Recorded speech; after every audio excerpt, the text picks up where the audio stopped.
Արագը մի ենթատեքստ, մի անպայման դաստիարակչական նշանակություն, անպայման ունի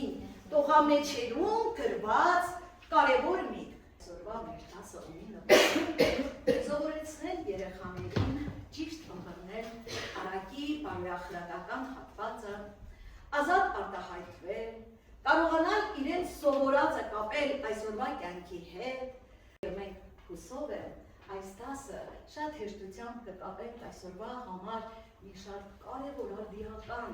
երևույթի հետ, ամբողջ աշխարհում տարածված, եւ այդ երևույթը մենք աշխատենք դասարանում անվանել։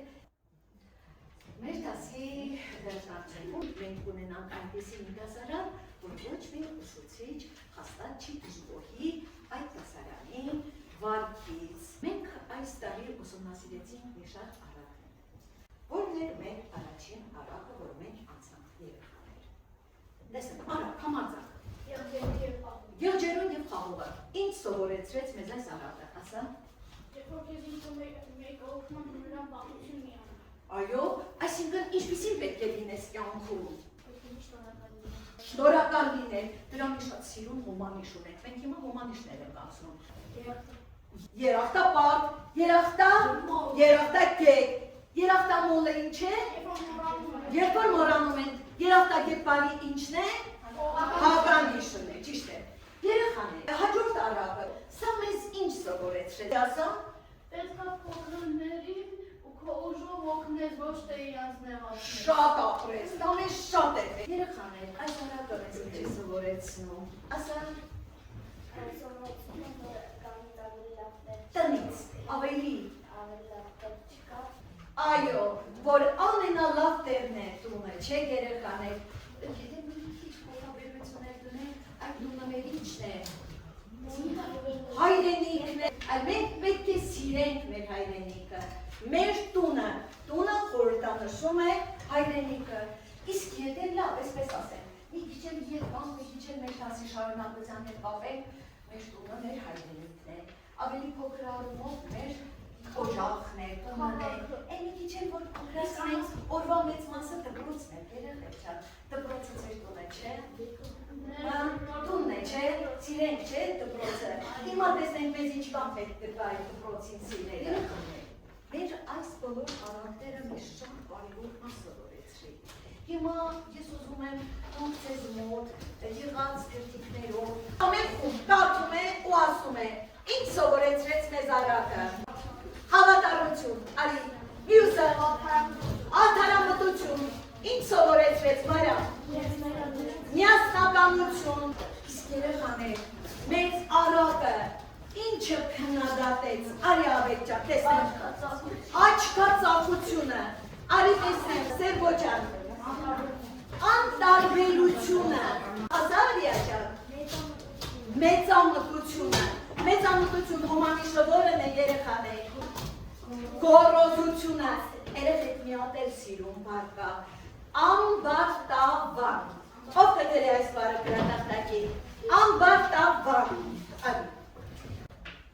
Սիրելիներս, մենք պետք է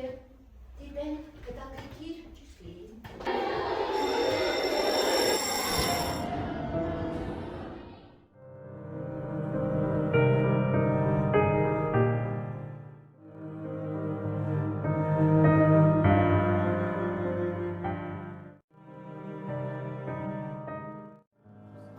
Տղերք նայքով է գալիս։ Գիտունիկը։ Լռություն միջանցքում։ Լսի գիտունիկ, սրա մասին ոչ մեկ չիմանա, գիտես, ձեռսս չես կրծնի։ Չէ։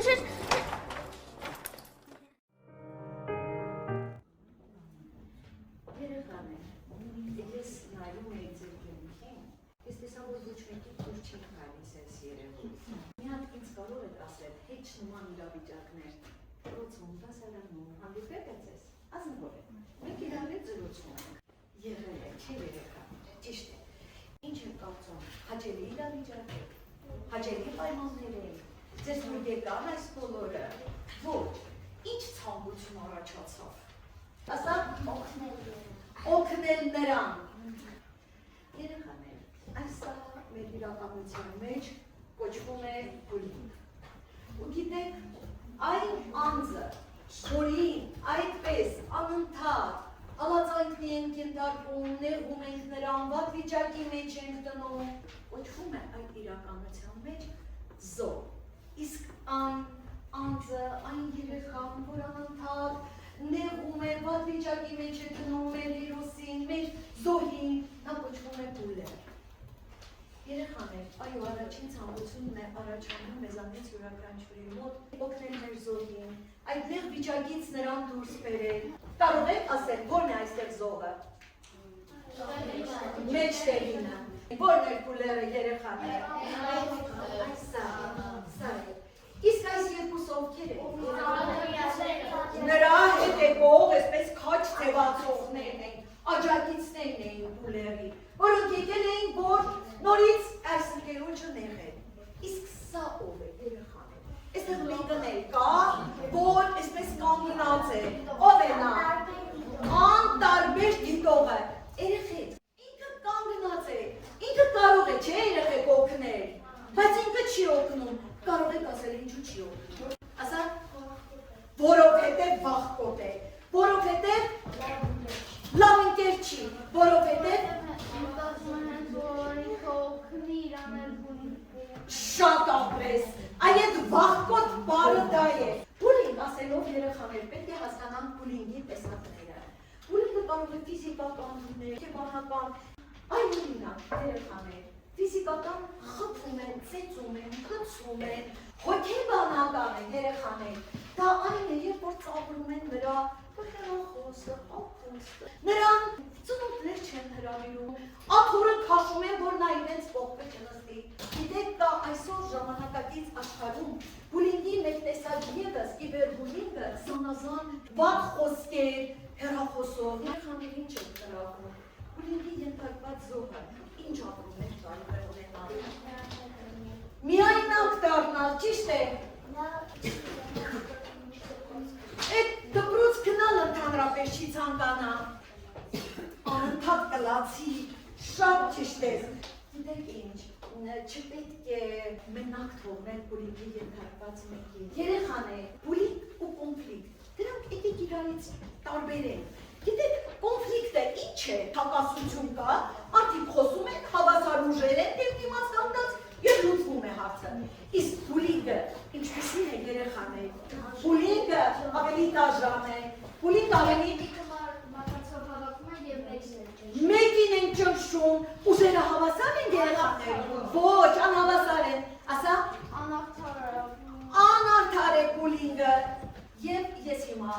ձեզ միակ առաջադրյալ կտամ, երկու աշակերտ վիճում է խմբային աշխատանքի ընթացքում, թե ով պետք է ներկայացնի նախագիծը, սա կոնֆլիկտ է, թե բուլինգ, սա կոնֆլիկտ, ես ուզում եմ ձեզ ասել, որ բուլինգի ենթարկելը անասելի ծանր իրողություն են, ու ամեն մեկը անչափ զգույշ պետք է լինել, անչափ նրբանկատ պետք է լինել, որովհետև դա կարող է շատ վատ հետևանքներ ունենալ, ու մենք բոլորս պետք է ինչը ասենք բուլինգին, ստոպ, պետք է անպայման կանգնեցնենք բուլինգը, օրինակ երեխաներ, ինչպես ենք մտածում,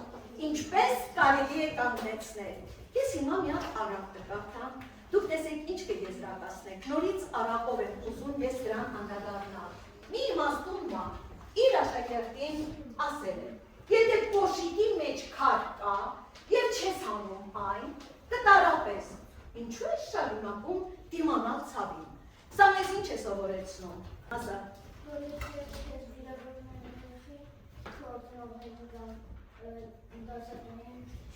ապրես, դու անպայման պետք է տեղյակ պահես, ծնողների, ուսուցչին, ուսուցիչը ընկեր է, բարեկամ է, դասղետը երկրորդ մայրն է դասարանում, հետո հասցնել մայրիկին, որ այդ հարցը ճիշտ լուծում ստանա, փակվի։ Երեխաներ, հիմա ես մի շատ հետաքրքիր հնարքի մասին ուզեմ խոսել, այդ հնարքը կոչվում է այկիդո, սա հոգեբանական աշխարհում ընդհանրապես ընդունված ձև է այկիդո։ Ինչ են անում երեխաներ, այկիդո նշանակում է, դիմացինը շատ ուժեղ է, դիմացին ամեն ինչ, անում է, որ քեզ ստորացնի, որ դու վատ վիճակի մեջ հայտնվես, քեզ ասում է, վիրավորում է, կոպտում է, ամեն ինչ ասում է, երեխաներ, բայց դու պետք է ուժ գտնել,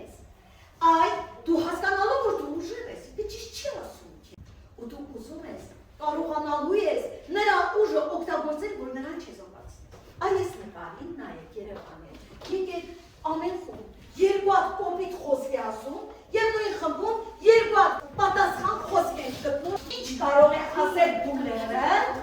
եւ ինչ կարող է պատասխանել զոհը։ Որ խումբը որ պատրաստ է կարող է ասել։ Այո, նա ասում է դու հիմար ես։ Նա պատասխանում է եւ ինչ որ հիմար եմ։ Ընդունում է որ ինքը հիմար է, բայց ինքը գիտի որ ինքը հիմար չի։ Այդ ոչ թե թուլության նշան է։ Ինքը գիտի որ ինքը հիմար չէ, բայց ինքը ասում է հա հետո։ Այսինքն այդ դիմացինը բառ չունի նրան ասելու։ Այն շարունակություն չունի, եթե շուտ դար ասել հիմարը դու ես։ Գրիվ կլինի, շարունակություն կլինի։ Արի նա, աշորջան, դու արի։ Արի։ Ուզում եմ մի հատ Հուլենի և Զոհի կերպար կա, երեխաներ, մի հատ էլ իշու առակ կա, ուրեմն էշին գցում են խորը փոսի մեջ և ուզում են այդպես նրան ոչնչացնել և ամեն օր նրա վրա հող են լցնում։ Այս էշը իրեն թափ է տալիս, հողը տակն է լցվում, ինքը մի քիչ բարձրանում է։ Էլի հող են լցնում, որ սա խեղդվի բարձրանում է։ Այսինքն այդ բոլոր դժվարությունները պետք է ուժ տան թույլին, խեղճին, ենթարկվողին, որ ինքը իր ոտքերը կամաց ավելի ամուր դնի, ավելի ուժեղանա ու կարողանա հաղթել չարին ու վատին։ Երեխաներ, այս սա է սովորեցնում մեր առակը։ Մի շատ հետաքրքիր առաջադրանք եմ կատարելու։ Ես ձեզ հիմա կբաժանեմ հարցաթերթիկներ։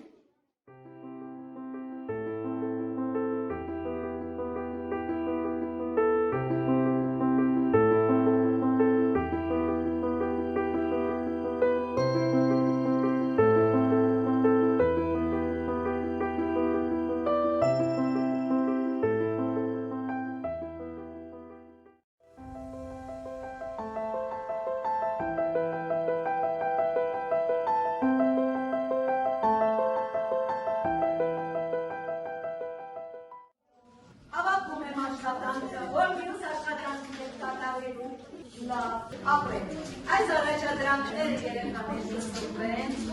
մենք այս հարցերի շուրջ քննարկում կազմակերպենք, անպայման կխոսենք։ Իսկ հիմա ես ձեզ բաժանում եմ հարցաթերթիկներ,